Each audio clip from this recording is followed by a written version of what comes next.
بسم الله الرحمن الرحيم.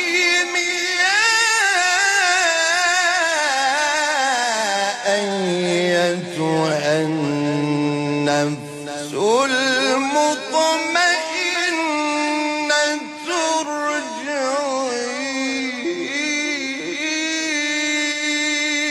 إلى ربك راضية مرضية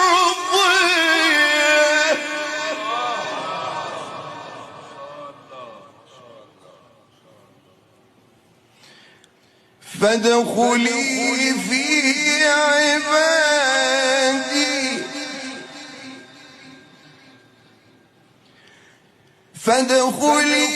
في عبادي